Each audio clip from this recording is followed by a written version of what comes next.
এই বিচার তো অবশ্যই হবে। আমার একটা কর্মী মারা গেল, এটা আমার একটা ব্যর্থতা না? আজ শেষ রাত্রে মোহাম্মদ সোহানুজ্জামান নয়ন আমাদের ফায়ার ফাইটার অ্যাক্সিডেন্টে ইন্তেকাল করেছেন। ইন্না লিল্লাহি ওয়া ইন্না ইলাইহি। আমরা মাগফিরাত কামনা করি, আল্লাহ তার যেন কবর আযাব মাফ করেন এবং তার যেন বেহেশত নসিব করেন। খুবই কম, 24 বছর বয়স, মাত্র 2 বছর যাবৎ চাকরি। আল্লাহ কাকে কোন সময় নিবে এক হুজুর বলতেছিল, কেউ বলতে পারেন না।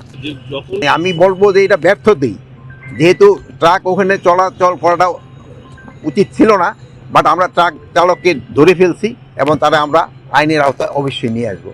আরেকটা জিনিস হলো যে আগুনের নিবারণের কোনটা কতক্ষণ লাগবে এটা তো আমরা এইভাবে বলতে পারবো না, আগুনের উপরে নির্ভর করে এবং এবং এই যে ফায়ার ফাইটার যে গাড়িগুলি যাওয়া এগুলির উপর অনেক সময় নির্ভর করে, পানির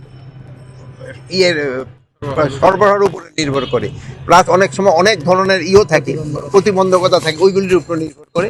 বাট এরা কিন্তু সর্বাত্মক চেষ্টা করছে এবং 19টা ফায়ার ইউনিট কিন্তু একসাথে কাজ করছে। এগুলো কি সচল ছিল কিনা, থাকলে এইগুলি সব কিছুই দেখা হচ্ছে, মানে সবকটা তো আর সচল ছিল না, 2-4টা তো হয়তো সচল পাওয়া যাবে, যে এরা তো কাজ করছে। আপনি ধরেন যে সেই সময় তো যেসব কাজ করে সেই সময় তো এইগুলি অত আগে হলো আগুনটা নিভানো হলো মেইন, সেই সময় সিসিটিভি ক্যামেরাটা কাজ করে কি করে না ওইটার দিকে আর খেয়াল তো রাখা হয় না, এইদিকে তো খেয়াল রাখবে।